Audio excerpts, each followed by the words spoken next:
अस्सलामुअलैकुम, नमस्कार, आदाब। मैं हूं निहाल अख्तर पयामी और आप देखना शुरू कर चुके हैं आपका अपना चैनल, आपका प्यारा चैनल गांव मोहल्ला। इस वक्त बिहार में पंचायत चुनाव को लेकर सरगर्मियां ज़ोरों पर है। बहुत जगहों पर चुनाव हो चुके, परिणाम आ चुके और कुछ जगहों पर इलेक्शन होने हैं, नामांकन का प्रक्रिया जारी है। सीमांचल के किशनगंज की अगर बात की जाए तो यहाँ पर जो इस दफ़ा रिज़ल्ट आ रहे हैं, परिणाम आ रहा है, वो बड़ा चौंकाने वाला आ रहा है। जितने भी पुराने मुखिया थे, मोस्टली यूँ कहें कि 90% मुखियाओं का जो हिसाब पत्ता कटता नज़र आ रहा है। आज हम आपको एक ऐसे मुखिया जी से मिलाने जा रहे हैं जिन्होंने हैट्रिक लगा लिया है। अब उनका दावा है कि वो इस बार भी, वो कहते हैं कि इंशाल्लाह इस बार भी हमारा चुनाव आसानी से निकल जाएगा। दरअसल हम बात कर रहे हैं जनाब ज़फ़र असलम साहब, जो न सिर्फ मुखिया हैं बल्कि मुखिया संघ के अध्यक्ष हैं, कोचाधमन से आते हैं। आइए आपको उनसे मिलाते हैं, उनसे समझने की कोशिश करते हैं, ये जानने की कोशिश करते हैं कि इस चुनाव को लेकर उन्होंने क्या तैयारियां कर रखी हैं। सबसे पहले तो आपका बहुत बहुत शुक्रिया कि आपने हमारे लिए कीमती वक्त निकाला है और हम दुआ करते हैं कि आपका जो सफ़र हो वो आसान हो। क्या कहते हैं? आपका भी बहुत बहुत शुक्रिया। और आपके चैनल के माध्यम से जितने भी हमारे दर्शक सुन रहे हैं या देख रहे हैं, उनको भी मेरा सलाम, आदाब और आपके साथ उनका भी बहुत बहुत शुक्रिया। ज़फ़र भाई, हमने स्टार्टिंग में ही एक बात कही, इंटरव्यू में कहा कि इस बार का जो चुनाव परिणाम आ रहा है काफ़ी चौंकाने वाला आ रहा है। जो पुराने लोग हैं उनको लोग जो है साहब बाहर कर रहे हैं और नए लोगों को एंट्री दे रहे हैं। तीसरी बार आपका हो चुका है मामला, ये चौथा दफ़ा है। लेकिन आपके अंदर जो हम अभी जो हम ऑफ द कैमरा बात कर रहे थे और जो कॉन्फिडेंस आपका देखा, हमने जानना चाहते हैं कि दरअसल ये कॉन्फिडेंस किस लिए है आपको कि आप जीत रहे हैं इलेक्शन? देखिए, अल्लाह का बहुत बड़ा शुक्र है और करम है और हम अपना जनता के प्रति आभार व्यक्त करते हैं। जनता का और नेता के बीच में जो रिश्ता होना चाहिए ना, वो रिश्ता अमूमन सब कोई मेंटेन नहीं रख पाता है, जिसके वजह से वो बेचारा हार जाता है। आपको लोगों ने मुखिया बनाया, आप उनके दुख दर्द में साथ रहिए, हर वक्त उनके करीब रहिए, उनको अहमियत दीजिए, उनके साथ बिल्कुल एकदम भाई भतीजा बना के रखिए, तो इंशाअल्लाह चुनाव आपके लिए आसान होगा। और ये काम हमने करी है। आपने एक बात कही, आपने कहा कि रिश्ता मेंटेन करना बहुत ज़रूरी है। और इस बार के जो परिणाम आ रहे हैं और जो एनालिसिस किया जा रहा है, उस एनालिसिस के आधार पर ये समझा जा रहा है कि दरअसल जो रिश्ता है अवाम का और जनता जो जनप्रतिनिधि है, वो रिलेशन दरअसल दिख गया है NRC के मौके पर, लॉकडाउन के मौके पर और लगातार जो बाढ़ की स्थिति बनती है उस मौके पर। मैं सीधे तौर पर आपसे जानना चाहूँगा कि लॉकडाउन के दौरान आपकी क्या उपलब्धि रही? देखिए, लॉकडाउन में तो पूरा कमर टूट गया पूरे हिंदुस्तान का। खास करके मजदूर तबका जो है वो सबसे ज़्यादा प्रताड़ित रहे। जो बेचारा जहाँ थे वहीं फंसे रहे, खाने पर मजबूर, पैसा है लेकिन निकाल नहीं पा रहे हैं, मजबूर, आने के लिए घर आना चाह रहे हैं, आने के लिए मजबूर। तो उस ऐसी परिस्थिति में, विकट परिस्थिति में उसके घर के जो लोग हैं वो बेचारा सबसे ज़्यादा परेशान हाल रहे। तो ऐसी स्थिति में लोगों को उम्मीदें होती है अपने MLA से, MP से, अपने मुखिया जी से। तो एक मुखिया होने की हैसियत से, पंचायत के एक जिम्मेदार होने की हैसियत से आपकी भूमिका बहुत अच्छी तो नहीं रही? बिल्कुल रही। क्या किया आपने? मैंने क्या किया ये मैं आपको स्पष्ट बता दूं कि वहाँ पर जो फंसे लोग थे उनको लाने के लिए हम अपने जो बड़े नेता हैं उनके पास गए, विधायक हैं, MP हैं, उनके पास गए। उन लोगों को भी बहुत फिक्रमंद देखा और उन लोगों ने जहाँ तक मुमकिन हुआ वहाँ तक बात करके, अपने बड़े नेताओं से बात करके व्यवस्था की। हमारे नीतीश जी का बहुत बड़ा बढ़िया रोल रहा, क्योंकि उसका रोल इसलिए अच्छा रहा कि हम लोगों का जो नेता था हम लोग उनके पास गए, क्योंकि हम तो मुखिया हैं भाई। लेकिन चुनाव जो अभी हुए हैं जी, अब मैं माफ़ी चाहूँगा, बात काट रहा हूँ आपकी, आप नीतीश जी की बात कर रहे हैं, लेकिन चुनाव जो हुए हैं और चुनाव में उनके दोनों विधायक जो हारे हैं, उसकी एक बहुत बड़ी वजह यही कही जाती है कि लॉकडाउन के दौरान दरअसल नाइंसाफ़ी हुई लोगों के साथ। नहीं, नाइंसाफ़ी हम इसलिए नहीं कहेंगे कि जो जिस लेवल के लोग थे, नेता थे, प्रतिनिधि थे, वो अपने काम बखूबी अंजाम दिया है, ईमानदारी से अंजाम दिया है। और जिसके नतीजे में हमारे जो लोग प्रवासी लोग फंसे हुए थे वो घर भी आ गए इन्हीं प्रयासों की वजह से। उन लोग प्रयास यदि नहीं करते तो ये दिन हम लोगों का साथ बहुत बड़ा घटना हो जाता, वो लोग भूखे मर जाते। लेकिन कुछ वक्त लगा उसको सेटल करने में, लेकिन लोग फिर बआसानी घर आ गए। चलिए जी, जब आपका इंटरव्यू हम कर रहे हैं तो यकीनन देखने वालों के जहन में एक सवाल आएगा, और ये सवाल अगर हम आपसे नहीं पूछेंगे तो शायद ये नाइंसाफ़ी होगी। साल 2017 का बाढ़, GR राशि को लेकर के विवादित चीज़ें, उसमें ज़फ़र असलम साहब का नाम सर-ए-फ़हरिस्त, कई सारे एलिगेशंस आप पर लगे, स्पष्टीकरण क्या है? देखिए, सही बात यह है कि 2017 का बान जो सैलाब आया वो तो पूरे सीमांचल के लिए आया। हमारे यहाँ 24 पंचायत हैं। 24 पंचायत में ईमानदारी के साथ कह रहा हूँ कि हमारे पंचायत में सबसे ज़्यादा लोगों को लाभान्वित करने का काम मैंने किया है। 3000 से ज़्यादा लोग लाभान्वित हुए हैं। 14 वार्ड है मेरे पंचायत में और 14 वार्ड के लोग लाभान्वित हुए हैं। 2-4-5% छूटे हैं। जहाँ ज़्यादा काम होगा तो वहाँ कुछ गड़बड़ी आएगी। उस दौरान एक बात ये आई थी कि ज़फ़र असलम साहब ने अपने फैमिली के लोगों के ज़रिए, अपने रिश्तेदारों के ज़रिए पैसों की निकासी की है। इस तरह के इल्ज़ामात लगे थे आप? नहीं, बिल्कुल मैं उससे मुकर नहीं रहा हूँ। असल में बात ये थी कि हमारा जो काम करने वाला जो लड़का था जिस पर हम विश्वास कर रहे थे वो उनसे चूक हो गई। वो क्या किया कि मेरे परिवार का भी नाम दे दिया, एक जगह दूसरी जगह जो भी हो 2-4-5 जगह। जब ये बात सामने आई, आज आप प्रखंड कार्यालय गवाह है, मैंने पैसा निकासी भी नहीं की और सरकार का जो पैसा राशि था उस पैसे को फौरन लौटा दिया गया। एक अहम सवाल इस वक्त बिहार में जल नल योजना को लेकर काफ़ी गहमा-गहमी है। जी। मुख्यमंत्री से लेकर उप मुख्यमंत्री से लेकर पंचायत के मुखिया तक पर कई तरह की जो है साहब कई तरह के आरोप लग रहे हैं और आपके पंचायत को लेकर के भी ये कहा जा रहा है, चाहे वो आपके विरोधी कहें या फिर आपके वोटर्स कहें, कि जिस तरीके से काम होना चाहिए था दरअसल वो काम हुआ नहीं है, पैसों का गबन हुआ है और साथ ही साथ उन लोगों को वो जो है साहब जल नल योजना दी गई है जो उनके रिश्तेदार हैं। स्पष्टीकरण देखिए, जल नल योजना बहुत सरकार का महत्वपूर्ण काम है। चूँकि पानी के वजह से ही हमारे यहाँ सबसे ज़्यादा बीमारी है और हमारी ख्वाहिश है और हम चाहते हैं कि हर घर में नल हो, जल हो, लेकिन सरकार की नीति से हम लोग परेशान हैं। सरकार की नीति ये है कि जल नल योजना वार्ड में चल रहा है लेकिन पंचायत की इसमें भागीदारी नहीं रखी गई है। लेकिन आपके जो विपक्ष के लोग हैं, जी, जो दूसरे लोग इलेक्शन लड़ रहे हैं, उनका सीधा एलिगेशन ये है कि इसमें आपने गड़बड़ी ये कर दी है कि जो आपके अपने लोग हैं, जो आपके समर्थक हैं, जो आपके रिश्तेदार हैं, उनको आपने योजना देने का काम किया है। क्या सच्चाई है? नहीं, मेरे पंचायत में ऐसी बात नहीं है। मेरे पंचायत का मामला थोड़ा हटके ये है कि सबसे पहले प्रखंड में मेरा पंचायत का चयन किया गया और उसमें काम भी शुरू। यहाँ का ठेकेदार भागलपुर वगैरह का है, यहाँ का लोकल ठेकेदार नहीं है। तो भागलपुर वगैरह का है तो अब भाई वो जो विभागीय हो रहा है, PHED विभाग से बाज़ाब्ता टेंडर हुआ है और टेंडर में वो बाज़ाब्ता जो आदमी उसमें लिए हैं वो काम कर रहे हैं, वो लोकल नहीं है।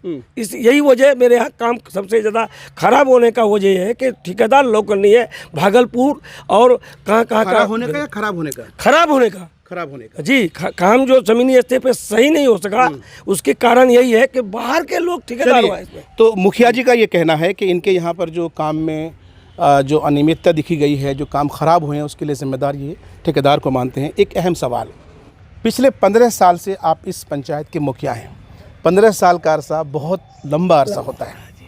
जाहिर है हम आपकी उस बात को जानना चाहते हैं कि दरअसल इस 15 साल में वो कौन से काम आपने किए हैं कि लोग आपको उस काम के लिए जानेंगे, आने वाली जो नस्लें हैं, हमारे जो बच्चे हैं, वो इसलिए आपको याद करेंगे। ऐसा कोई काम किए हैं? जी, इसके लिए मैं एक ही काम मोटे तौर पर गिनवाना चाहूँगा कि मेरा पंचायत गोचा दामन बलिया क्या कहते हैं बहकोल से आधा पंचायत कट के और सोनथा से आधा पंचायत कट के बना नया पंचायत कोचा दामन। सबसे बड़ी दिक्कत मेरे साथ ये हो गई कि मुझे पंचायत भवन नहीं मिला। जो नया पंचायत है, पंचायत भवन बना नहीं, हम बेघर रहे। सरकार का कोई एक कमरा लेके ज़बरदस्ती उसमें रहे। हमने इस 15 साल के आखिर वक्त में पंचायत भवन यानी मनरेगा भवन बनवाने का काम किया और उसको पंचायत का भवन बना करके आज हम इस्तेमाल करते हैं। 4 दीवारी से लैस है, गेट है, बिल्कुल चकाचक है। आप जाइएगा तो बेहद खुश हो जाएगी। आज हमारे लोग पंचायत के लोगों को उस पंचायत भवन में कितने लोग बैठते हैं?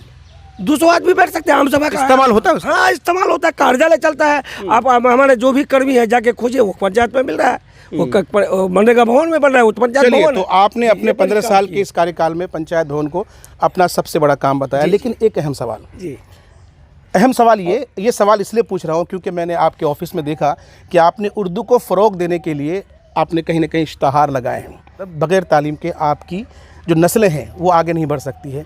आपने 15 साल में तालीम के क्षेत्र में कुछ नहीं किया? बिल्कुल किया। फिर बता क्यों नहीं रहे? हम कह रहे हैं कि हर स्कूल में उर्दू टीचर को देने का काम किया और यूनिट देख के किया। अब मेरे पंचायत के जितने भी स्कूल है जिसमें हम शिक्षक बहाल किए हैं, वहाँ पर उर्दू यूनिट का ख्याल करते हुए प्रत्येक विद्यालय में एक उर्दू यूनिट है और वो बेहतर काम कर रहे हैं। और उर्दू हमारी मादरी जुबान है, हम उसको फ़रोग नहीं देंगे तो कौन इसको फ़रोग देगा। मैं आम बोलचाल में, लिखावट में, मेरे इश्तिहार आपने देखा, हर जगह मैं उर्दू की ही बात करता हूँ। मेरे पास अखबार पढ़े हुए हैं, आप देखिए उर्दू की अखबार है, हिंदी की अखबार है, मगर उस साथ साथ उर्दू का भी अखबार है। मेरी दिली ख्वाहिश है कि उर्दू फले फूले बढ़े, और हम अपने लोगों को मैसेज भी देते हैं कि उर्दू को गले से लगाइए, उर्दू को दूर मत कीजिए, ये हमारी मादरी जुबान है, उससे मोहब्बत कीजिए, यही पैगाम हम देना चाहते हैं। चलिए, बड़ी अच्छी बात कही। उर्दू हमारी ज़बान है, मादरी ज़बान है, इसे फ़रोग देने की ज़रूरत है। आपको बताते चलें कि ज़फ़र असलम साहब दरअसल अख्तरुल ईमान साहब के चाचा हैं, और अख्तरुल ईमान साहब लगातार शुरू दिन से उर्दू को फ़रोग देने के लिए हर तरह की कोशिश करते हैं। ये अच्छी बात है। हम आपसे भी अपील करते हैं कि अपने बच्चों को उर्दू पढ़ाइए। एक अहम सवाल सर जी, और सवाल अभी हाल ही की एक घटना पर वो बननी है। जी जी बहिता में कांड होता है, एक बच्ची के साथ बहुत जुल्म और ज़्यादती होती है। जो आरोपी होते हैं उनका सीधा सीधा कनेक्शन आपके साथ जोड़ा जाता है। क्या स्पष्टीकरण?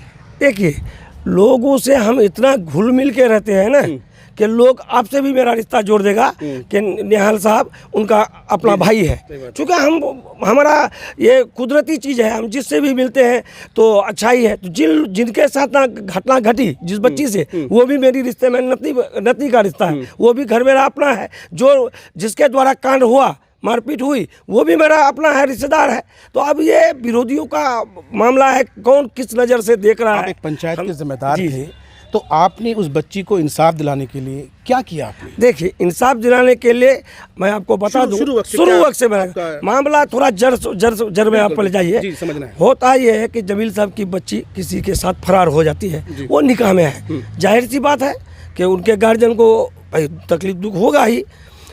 तो वो बच्ची, जिस बच्ची पे मारपीट हुई है, इन लोगों को पूरा पता था कि इस बच्ची ही के वजह से ये बच्ची फरार हुई है, इसका सूत्रधार इसी से है। लेकिन बच्ची क्या किया कि शुरू में बताया ही नहीं। जब काफ़ी मारपीट किया है ना, तब जाकर के वो अभियुक्त का नाम बताया कि फलाना जगह का लड़का है और फलाना लेके भाग गया। लेकिन हम दरअसल ये जानना चाह रहे हैं कि बच्ची के साथ जब मार पिटाई की गई, उसके बाद उसे अस्पताल ले जाने की ज़रूरत थी, उसे डॉक्टर की ज़रूरत थी। एक मुखिया होने की हैसियत से, पंचायत के ज़िम्मेदार होने की हैसियत से आपने क्या जिम्मेदारी निभाई? जी, मैं आपको सफाई नहीं देना चाहता, आप उनके परिजन से मिलेंगे तो बिल्कुल कहें। बच्ची के बारे में जब मुझे पता चला कि बच्ची पे बहुत ज़्यादा मारपीट हो गई है, तो मैं एम्बुलेंस, हॉस्पिटल से एम्बुलेंस लिया। मेरे साथ डॉक्टर शमशाद साहब, नूरुल हक बाबू, सारे लोग थे। हम लोग बच्ची को वहाँ से घर से निकाल करके हॉस्पिटल कोचा धमल लाए। इतना कम हमला किए। उसके बाद उनका जो परिजन लोग था, हांडी भाषा के मेरे उनके ननिहाल के लोग, उनको खबर किया, और वो लोग फिर उस वक्त बच्ची की हालत देखकर मालिक बने और बढ़िया सक्रिय रोल अदा किए। तो बच्ची को घर से हॉस्पिटल लाना बहुत अजहद ज़रूरी था, वो काम मैंने करी है। आप किसी से पूछिएगा, बिल्कुल हम उसमें किए। बाकी उनके जो रिश्तेदार थे वो मालिक बने, और बढ़िया से वो फिर उसको हकूक़ दिलाने के लिए उसको क्या कहते हैं, थाना भी जाना पड़ा, कोर्ट भी जाना पड़ा। अभी 2 मामला उनका चल रहा है। जो लोग उसमें अभियुक्त थे वो लोग जेल भी गए, और हाल में 2-1 दिन पहले छूट के आए हैं। तो हम कहते हैं कि कानून अपना काम कर रहा है, जो कानून हाथ में लेगा। आप इस बात को तस्लीम करते हैं ना कि उस बच्ची के साथ जुल्म? हाँ, जुल्म हुआ, एकदम जुल्म हुआ है। हमको तो मारने का भी एक सीमा हद होती है, इस तरह का मारपीट नहीं हो रहा है। वो भी इंसान है, कोई ये नहीं है। उन लोगों को मैंने फिर जा कर के कहा, कल इधर भी मैं बात कर रहा हूँ कि देखिए, आपका चचेरा भाई है, लड़की का बाप, एक ही जगह रहना है, बनना है, जीना है, शादी ब्याह है, मौत का रिश्ता है आपका। आप लोग मिल बैठिए, जो होना था हो गया। जो मुजरिम थे उनको सज़ा भी मिल गई, वो जेल भी चले गए। अब आप लोग मिल करके एक इत्तेहाद और इत्तेफाक कायम कीजिए और मिलजुल करके रहिए। बात चल रही है, इंशाल्लाह आपस में उन लोगों का मेल मिलाप भी हो जाएगा, ये मुझे यकीन है। चलिए, ये सबसे अच्छी बात। और इस्लामिक पॉइंट ऑफ व्यू से भी देखेंगे तो 2 फ़रकीन को मिलाना अपने आप में एक बड़ा काम है। ये थे ज़फ़र असलम साहब, बेबाकी से अपनी बात रख रहे थे। अलग अलग मौजू पे, अलग अलग मुद्दों पे हमने तमाम तर बातें इनसे की, हर तरह के सवालात पूछे। कुछ कहना चाह रहे हैं? मैं ये कहना चाह रहा हूँ कि देखिए, 15 साल मुझे अवामों ने दिया, उसके बदले में मैं जो अवाम किया से- हूँ अवाम से कहिए। जी, जो किया हूँ मैं आपसे बता देना चाहता हूँ कि जब मैं पंचायत का मुखिया बना तो मेरे पंचायत में जितने भी, चूँकि पंचायत गाँव है, गाँव में सड़क था ही नहीं, बिल्कुल मिट्टी की सड़क, और गाँव में ट्रैक्टर हर घर में, किसान है, ट्रैक्टर है, ट्रैक्टर जा करके एक एक गड्ढा का दो, मत बोलिए चलना मुश्किल। हमारा इलाका ही है जो साइकिल टांग करके रखता था, मोटरसाइकिल तो रखता ही नहीं था, ये इलाका है। आज अल्हम्दुलिल्लाह इस 15 साल में मैंने एक काम करी है कि आज गांव के रोड को मुख्य सड़क से जोड़ने का काम किए। पूरे पंचायत में आपसे कोचा धामन को कीचड़ मुक्त कर दिया, बोयता को कीचड़ मुक्त कर दिया, मुख्य रोड से जोड़ देने का काम किया। आप अब जाइएगा, स्ट्रीट लाइट लगवाई आपने? हाँ, स्ट्रीट लाइट का मामला है तो स्ट्रीट लाइट का मामला ये है कि सरकार की राशि से मैंने नहीं लगाया है, अपनी निजी फंड से जहाँ जहाँ जरूरत समझा मैंने वहाँ लगाया है। योजना थी, लगाना था आपको? योजना थी, लेकिन बीच में जो ये 15वीं आ गई तो उसमें उस पर रोक लग गया। पहले था 14वीं में ये मामला था, लेकिन 14वीं जब बंद हो गया, 5 साल का होता है, 15वीं जो आया तो उसमें लाइट लगाना पर पाबंदी आ गई। सरकार की एक योजना चल रही है जी, गालिबन चल रही थी, उसमें पशुओं के लिए घर का एक प्रोसेस था। जी, वो जी। कितने लोगों का घर दिलवाया आपने? देखिए यहाँ पर ये है कि कुछ मनरेगा में काम करना बहुत टफ है। होता ये है कि पहले आप 15 साल का तजर्बा सर, है, सर, सर। आपके लिए टफ तो नहीं होना चाहिए? सर। आपको सारी चीजें पता है, साम दाम दंड भेद। नहीं सर, हम बता रहे हैं उसमें है क्या कि आप पहले काम कीजिए। बकरी घर को आपको बनाना है अपने से, जब कंप्लीट हो जाएगा, जब उसका क्या कहते हैं MBA वगैरह हो जाएगा, तब फिर उसका प्रोसेस आगे बढ़ेगा, तब आपका अकाउंट में पैसा जाएगा। मजदूर का पैसा मजदूर का अकाउंट में और मटेरियल का पैसा मटेरियल का अकाउंट में। उस तरह का मैनेज करके लगभग 25-30 घर बनवाया है ना। चूँकि उसमें दिक्कत आई, चूँकि मटेरियल में लेट हो जाता है पैसा आने में, तो मटेरियल का दुकानदार का दबाव, मजदूर को पैसा समय पर नहीं, तो मजदूर का दबाव, ये थोड़ी सी मनरेगा में दिक्कत है काम करने में। फिर भी मेरे यहाँ शुरुआत किए हैं, इंशाल्लाह आगे बहुत बनेगा, है ना। मैंने वो काम आगे मौका मिलेगा? हाँ, इंशाल्लाह मौका मिलेगा। मुझे अवामों से पूरा एतमाद है, अवामों पर। मैंने 1800 वृद्धा पेंशन पास करने का काम किया। मेरे यहाँ आज गरीबों को चाहिए क्या? उसको चाहिए भाई राशन कार्ड, ताकि वो 2 टका 3 टका में गेहूँ चावल ले ले।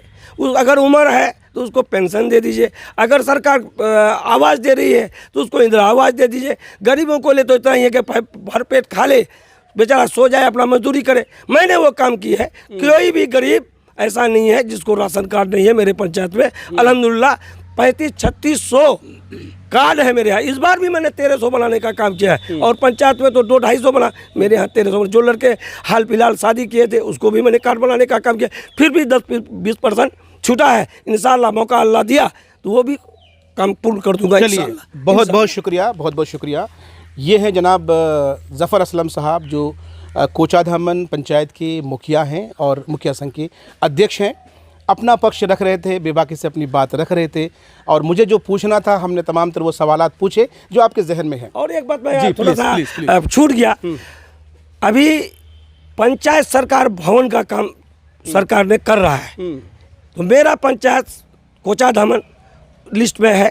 मैंने ज़मीन का पूरा कागजात दे दिया है। चुनाव नहीं होता तो इंशाल्लाह अब तक उसका संग बुनियाद हो जाता। तो मेरे यहाँ बहुत ही बड़ा विशाल पंचायत सरकार भवन बनने जा रहा है मेरे पंचायत में। ये भी मैं अपने अवाम को बता दूं कि भाई ये भी एक उपलब्धि है। बोलना नहीं चाहिए। वार्ड मेंबर में खड़े होते हैं, 2-2 बार हार जाते हैं, फिर देखिए क्या आ जाते हैं मुखिया में। अब क्या बोले हम, अब बोलना बेकार है। बस और क्या कहते हैं, बदलाव चाहिए। जितने भी कैंडिडेट है बस बदलाव चाहिए। बदलाव 15 साल हो गया, बदलाव चाहिए। मैं आपको एकदम दावे के साथ कहता हूँ कि अवाम में बदलाव की कोई लहर नहीं है। अवाम बदलाव चाहता ही नहीं है। लेकिन हमारे जितने भी कैंडिडेट हैं सब अपने मुंह से खाली बदलाव बदलाव बदलाव। भाई आप बदलाव को लेकर के आप क्या करना चाहते हैं? आप क्या करना चाहते हैं? अवाम तो आपको भी देख रहा है ना कि आप कितने पानी में खड़े हैं। चलिए, ये ज़फ़र असलम साहब की तरफ से इनके जो मुखालिफिन हैं उन पर ये एलिगेशन लगा रहे हैं। आप अवाम हैं, आप सर्वोपरि हैं, आप बेहतर जानते हैं, आप अच्छी तरह जानते हैं कि आपके मुखिया ने आपके क्षेत्र में क्या काम किया है। आपको वीडियो कैसा लगा कमेंट करके आप हमें ज़रूर बताइएगा, और ये भी बताइएगा कि वो कौन से सवाल थे जो हमें पूछने चाहिए थे, छूट गए। इंशाल्लाह नेक्स्ट टाइम ज़रूर पूछेंगे। अल्लाह हाफ़िज़।